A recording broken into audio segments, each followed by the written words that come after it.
자, 두 번째 지문. 자, 얘들아. 두 번째. 아직 미숙해요, 선생님이. 요걸 쓰는 게. 자, 두 번째 지문이 우리가 2020년에 6월에 쳤던 고1 지문을 가지고 왔어. 자, 총 아까 지문에 비해서 보다 좀 내용 길이도 길고 문항도 5개 문항이 있는 세트였습니다. 첫 번째 21번 문제 같은 경우에는 내용 전개를 어떻게 하고 있는지 살피면 되는 거였고, 22번은 내용 일치 문제, 23번은 왜 스포츠 브랜드 업체가 수익을 내지 못했던 그 이유, 그래서 원인을 추론한 것으로 적절한 거를 고르는 문제였고, 24번은 윗글에 나와 있는 글과 보기 2개 다 읽고 요거를 판단하는 내용, 그 다음 25번은 그 윗글을 다 읽고 나서 윗글을 바탕으로 이 보기 상황을 이해한 것으로 적절한 것을 묻는 문제였습니다. 자, 그러면 우리가 같이 본문을 살펴보도록 할게요. 전체 본문이 일단 1문단, 2문단, 3문단, 그 다음에 4문단, 5문단, 6, 7, 7문단까지 있는 문제였어요. 자, 1문단부터 보도록 하겠습니다. 2002년 월드컵 조별 예선에서 우리나라가 폴란드를 이기고 사상 처음 1승을 거두자 비더레즈라고 새겨진 티셔츠 수요가 폭발했다.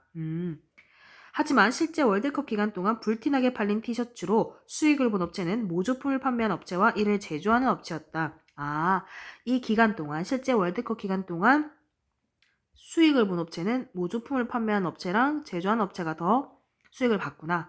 오히려 정품을 생산해 대리점에서 판매하는 스포츠 브랜드 업체는 수익을 내지 못했다. 우리가 기억에서 판단해야 되는 문제죠.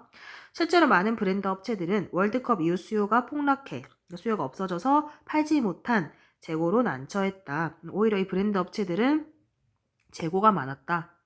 재고가 많았다. 왜 이런 상황이 벌어졌을까? 하는 지금 첫 번째 문단에서 물어보고 있는 거. 자, 그러면서 이 문단 넘어갈게요. 간단한 문제 같지만 이 현상은 요즘 경영에서 유행처럼 번지는 공급 사슬망 관리의 핵심을 설명해 줄 수 있는 사례이다. 공급 사슬망 관리라고 하는 거를 설명해 줄 수 있는 사례다. 자, 그러면서 공급 사슬망이란 상품의 흐름이 고리처럼 연결되어 있고 이들의 상관관계 또한 서로 긴밀하게 연결되어 있는 것을 말한다 라고 하는 정의, 개념이 나와 있습니다. 자, 공급사슬망은 서로가 연결되어 있고 이 상관관계 또한 긴밀하게 연결되어 있는 게 공급사슬망이구나 라는 걸 파악하고 3문단으로 넘어가시면 이 현상의 원인을 설명하기 위해서는 여기서 말하는 이 현상은 뭐야? 여기 나왔던 모조품 을 판매하는 업체랑 제조하는 업체는 수익을 보고 또 스포츠 브랜드 업체는 수익을 내지 못하는 이러한 원인을 설명하기 위해서는 공급 사슬망의 채찍 효과를 우선 이해해야 된다라고 하는 거. 채찍 효과를 이해해야 된다. 그러면서 아기 귀적이라는 상품을 예로 들어보면 이라고 하며 사례를 제시해주고 있어요. 이런 사례를 줄 때는 여러분들이 조금 더 지문을 이해할 때 이해도가 높아질 수 있으니까 잘 살펴보도록 합시다. 아기 기적이라는 상품을 예로 들어보면 상품 특성상 소비자 수요는 일정한데 소매점 및 도매점 주문 수요는 들쑥날쑥했다. 그리고 이러한 주문 변동폭은 최종 소비자, 소매점, 도매점, 제조업체, 원자재 공급업체로 이어지는 공급 사슬망에서 자, 여기 작은 따옴표가 있는 최종 소비자, 소매점, 도매점, 제조업체, 원자재 공급업체 왜 지워지냐? 공급업체가 뭐야? 이게 지금 공급 사슬망이죠. 공급 사슬망에서 어디서부터 멀어질수록 최종 소비자로 멀어질수록 이쪽으로 멀어질수록 어떻게 된다? 더 증가했다. 그럼 이 말은 여기서부터 멀어질수록 더 증가했다라는 말이죠.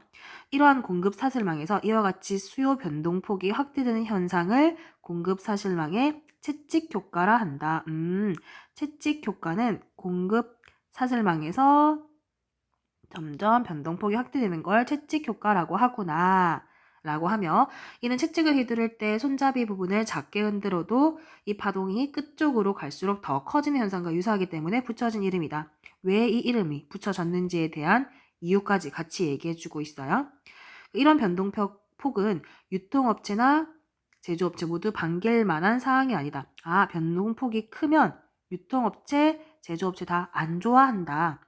그 이유는 늘 수요가 일정하면 이를 기준으로 생산하고 마케팅 자원을 적절히 분배하고 계획하며 효율적으로 운영할 수 있지만, 변동폭이 크면 계획이나 운영을 원활하게, 아까 변동폭이 크면 유통업체나 제조업체가 모두 안 반긴다고 했는데, 그 이유는 계획이나 운영을 원활하게 수행하기 어렵기 때문이다 라는 이유를 제시해주고 있어요. 자, 그러면 4문단에서 그렇다면 이러한 채찍 효과가 생기는 이유는 무엇일까? 채찍 효과가 생기는 이유에 대해서 나오는 문단이구나. 여러 가지 이유가 있지만 첫 번째는 수요의 왜곡이다. 수요의 왜곡이다. 소비자의 수요가 갑자기 늘면 소매점은 앞으로 수요를 기대하는 심리로 기존 주문량보다 더 많은 양을 도매점에 주문하게 된다. 그리고 도매점도 같은 이유로 더 많은 양을 제조업체에 주문한다. 즉, 공급 사슬망에서 최종 소비자로부터 멀어질수록 더 심하게 왜곡되는 현상이 발생하는 것이다. 아까 말했던 여기 이 공급 사슬망에서 최종 소비자가 그러니까 소비자의 수요가 늘면 소매점은 앞으로 수요 증가가 더 많아지겠지라고 기대하는 심리로 더 많은 양을 주문하고, 또 소매점이 더 많은 양을 주문하니까 도매점도 더 많은 양을 주문하고 하면서 점점 심하게 왜곡된다 라는 내용이 나와 있었습니다. 이러한 왜곡 현상은 어떨 때 공급자가 시장에서 제한적일 때 더 크게 발생한다. 왜곡 현상은 공급자가 제한적일 때 더 크게 발생한다. 이 말은 무슨 말이냐? 뒤에까지 다 읽고 선생님 설명을 해줄게. 즉, 공급자가 한정된 상황에서는 더 많은 양을 주문해야 제품을 공급받기가 수월하기 때문이다. 티셔츠를 공급하는 제조업체에서 물량이 한정돼 있으면 한꺼번에 많은 양을 주문하는 도매업체에게 우선권을 주는 것은 당연하다. 결국 물건을 공급받기 위해 업체들은 경쟁적으로 더 많은 주문을 해 공급을 보장받으려 한다. 그러면서 수요의 왜곡, 첫 번째 채찍 효과가 생기는 이유인 수요의 왜곡이 발생하는 것이다 라고 되어 있는데, 4문단에서 말하는 내용이 뭐냐면, 4문단에서는 예를 들어 우리 옛날에 허니버터칩 칩이 있어요. 그래서 허니버터칩을 생산할 수 있는 이 공급자는 제한적이야.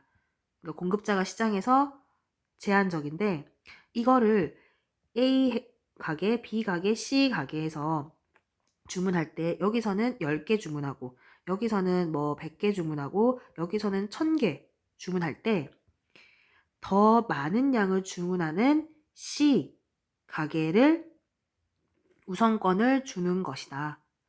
그래서 이 더 많이, 그러니까 한 번에 이 물건을 빨리 공급받으려고 가게들 입장에서는 경쟁적으로 더 많은 주문을 해서 보장을 받으려고 한다라고 하는 게 4문단 내용이었어요. 그러면서 수요의 왜곡이 발생한다라고 하는 게 4문단까지 설명 이해되셨죠?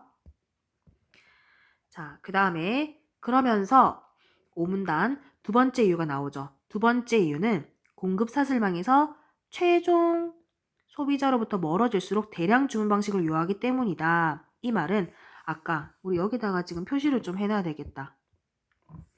이게 지금 공급 사슬망이었죠. 이게 계속 이야기 언급이 되니까 표시를 좀 해두고 가겠습니다. 오케이.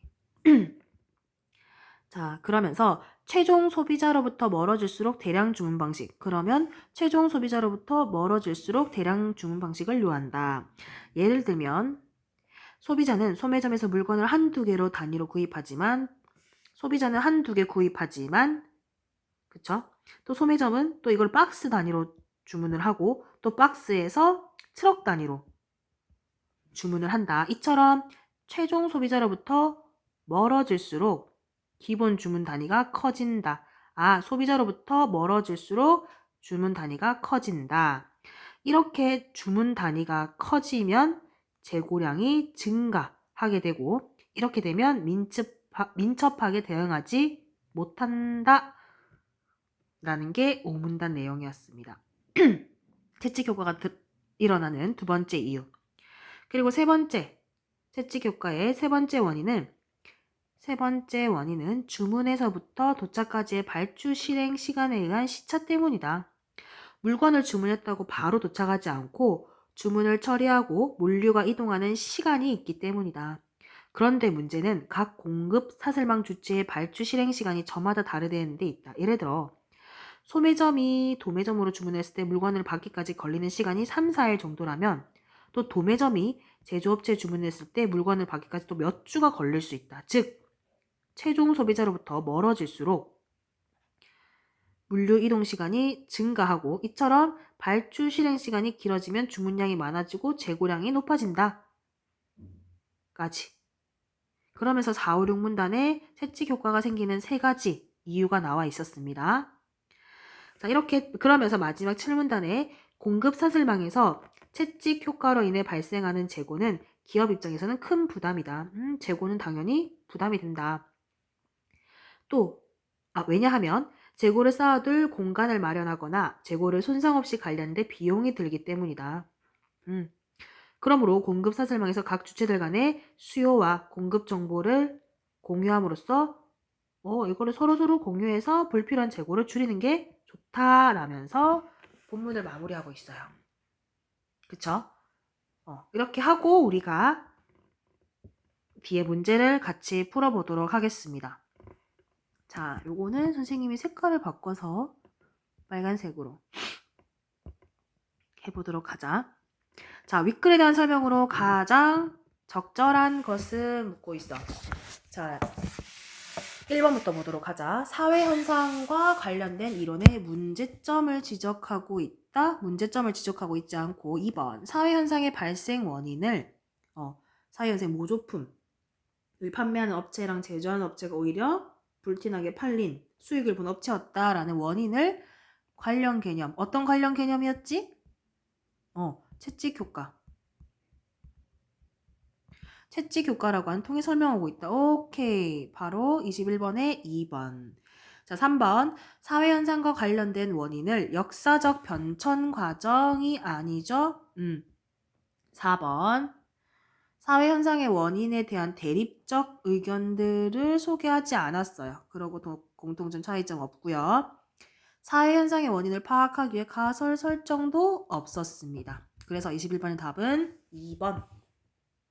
체크해 주시고 22번 윗글에 대한 예로 적절하지 않은 것은 자 1번 주문 변동폭은 원자재 공급업체에 가까워질수록 커진다라고 했는데 아까 봐봐 주문 변동폭은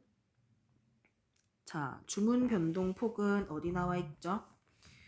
자 주문 변동폭은 원자재 공급업체에 자, 여기 부분에서 찾았어야지. 그치? 주문 변동폭은 원자재 공급업체에 가까워질수록 커져요. 주문 변동폭은 이 과정상에서 여기에 가까워질수록 점점 커진다고 아까 했었죠. 이게 뭐랑 똑같은 말이냐면 여기서 최종 소비자로부터 멀어질수록 더 증가한다라고 얘기했잖아. 근데 똑같은 말이 원자재 공급업체에 가까워질수록 그러니까 이 말을 바꿔서 잘 안 보이나? 봐봐 선생님 여기서 나왔잖아. 공급 사슬망에서 최종 소비자로부터 멀어질수록 증가한다. 그러니까 주문 변동폭은. 근데 다른 말로 여기서 멀어질수록 증가한다는 게 본문에 나왔던 내용이라면 우리 지금 22번의 1번은 원자재 공급업체로 가까워질수록 커진다라고 했으니까 같은 말이죠. 그죠? 그래서 22번의 1번은 맞는 설명. 그쵸? 자, 그 다음 2번. 소비자의 수요가 일정한 상품에서는 채찍 효과가 나타나지 않는다라고 했는데 아닌데? 어디 있었지? 여기 앞에 본문에 보면 아기 기저귀만 해도 얘들아 보면 여기 이 부분에서 아기 기저귀라는 상품 예를 들면 상품 특성상 소비자 수요는 일정한데 소매점, 도매점 주문 수요가 들쑥날쑥한 거잖아. 그치? 그래서 일정한 작품에서는 나타나지 않는다? 아니, 일정한 작품에서도 나타난다. 2번. 그쵸? 그래서 보통 이 22번 문제 같은 경우에는 1번 아니면 2번에서 오답이 많아요.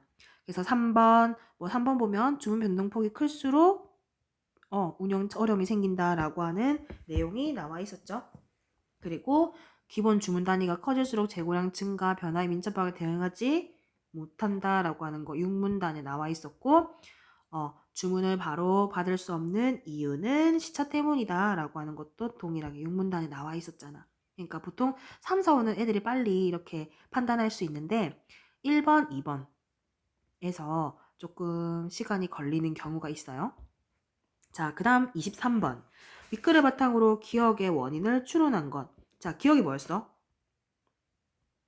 여기. 스포츠. 오히려 정품을 생산해내는 스포츠 브랜드 업체는 수익이 별로 없었다라고 하는 내용. 그 원인이 무엇이었을까라고 하면 뒤에 나왔던 내용과 나와 있죠. 4문단에서 시장에서 공급자가 그걸 판매하는 브랜드, 그러니까 정품을 공급하는 그 사람이 제한적이었기 때문에 스포츠 브랜드 업체는 수익을 내지 못했구나라고 3번으로 판단할 수 있겠습니다. 그쵸? 이거 아니고 공급 사슬망에서 벗어난 게 아니고 그 내에 있었고 수익보다 재고관리 비용이 적었으면 당연히 손해는 아니지 않나? 손해는 아니고 발주 실행 시간이 물건을 공급하기에 짧으면 더 좋은 건데 그럼 손해가 수익을 냈었어야 되는데 그래서 답은 23번에 3번으로 체크해 주시면 될 것 같습니다. 자, 그리고 24번을 보면 윗글과 보기를 읽고 이해한 내용을 적절하지 않은 것을 묻는 문제였죠. 보기 내용은 예상치 못한 수요가 급격히 증가할 경우 소매점에서 재고량이 없다면 급히 도매점에 상품을 주문할 것이다. 만일 도매점에도 없으면 제조업체 추가 주문을 할 것이고 예상치 못한 주문에 야간 조업 등 계획이 없던 공장을 가동할 수 있다. 이처럼 최종 소비자의 갑작스러운 수요 증가로 인한 불확실성이 소매점, 도매점, 제작업체로 전달된다. 그런데 이런 갑작스러운 수요 증가를 흡수할 수 있는 재고가 있었으면 추가 주문 안 해도 된다. 공급 사슬망에서 재고는 한쪽에서 발생된 불확실성의 충격이 다른 곳으로 전이되는 것을 완화시켜주는 기능이 있다. 재고가 가지는 장점을 얘기해주고 있는 게 보기 내용이었어요. 자, 그러면 우리가 1, 2, 3, 4, 5 선지를 판단해 볼게. 자, 공급 사슬망에서의 재고는 긍정적인 측면, 금방 우리 보기에서 나왔었죠? 보기에서 뿐만 아니라 부정적 측면, 우리 지문에 나와 있었던 거 있다. 맞다. 그래서 윗글 보기 2개 다 읽고 판단한 내용 맞고요. 그리고 수요의 왜곡 현상과 불확실성의 전이는 그러니까 수요의 왜곡 현상과 불확실성이 전이가 된다. 이게 보기가 나와 있었던 내용이죠. 공급 사슬망들의 주체에게 부담을 준다. 그렇지. 맞는 내용. 자, 그 다음에 3번. 공급 사슬망의 채찍 효과로 인해 공급자가 최종 소비자로부터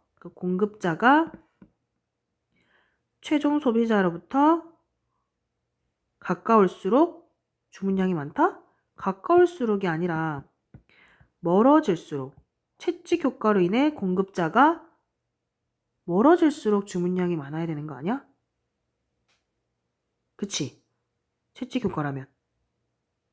그래서 답은 3번. 됐죠? 바로 3번 체크하시고 넘어가면 될 것 같습니다. 요거는 조금 어렵지 않았던 문제라서 넘어가시고 25번. 윗글을 바탕으로 보기에 대해 이해한 내용으로 적절한 것은? 자, 보기 내용은 협력 공급 기획 예측 프로그램, 그러니까 CPFR이라는 제조사와 이동통신 사업자 간 협력을 통해 물량 수요 예측을 조정해 나가는 프로세스다. 국내 이동통신 시장은 돌발적인 수요 변화가 많다. 이런 이동통신 시장은 돌발 수요가 많대요. 이런 환경에서 A전자와 B통신은 CPFR 프로그램을 이용하여 이런 것들을 실시간으로 공유하여 재고를 최소화하기로 하였다. 단 여기에는 다른 요인이 작용하진 않는다라고 했어요. 자, 이러면서 윗글을 바탕으로 보기에 대한 내용으로 적절한 것은? 물어보고 있습니다. 그럼 B통신은 A전자 휴대폰을 항상 대량 주문 안 해도 되죠. 맞게 실시간으로 제때 적기에 필요한 물량을 공급하니까. 자, A전자와 B통신의 휴대폰 재고량 안 늘어나겠죠? 자, 그 다음 3번. A전자와 B통신 서로 정보를 공유함으로써 더 주문을 하는 거, 과잉으로 하는 걸 줄어들 것이다. 오케이. 과잉 주문이 줄어들 것이다. 자, 그 다음 4번. B통신이 A전자 공장 근처로 이전하게 되어 주문량에 상관없이 물건을 받는 시간은 일정하게 유지될 것이다. 요거는 공장 근처로 이전하게 되어 주문량에 상관없이 물건을 받는 시간은 주문량에 상관없고요. 그 다음에 5번. A전자가 휴대폰을 B통신에 안정적으로 공급함으로써 국내 이동통신 시장에서 돌발적인 수요 변화가 줄어들 것이다. 이거는 상관이 없죠. 그냥 국내 이동통신 시장 자체가 돌발적인 수요 변화가 많은데 이것 때문에 우리가 CPFR이라는 프로그램을 통해서 서로 실시간 정보를 공유하고 그때 맞게 그 제품을 줄 수 있다라는 내용이기 때문에 이 수요 변화 자체가 항상 돌발적인 게 줄어든다는 내용은 맞지 않아요. 그래서 답은 3번으로 푸시면 될 것 같습니다. 됐죠?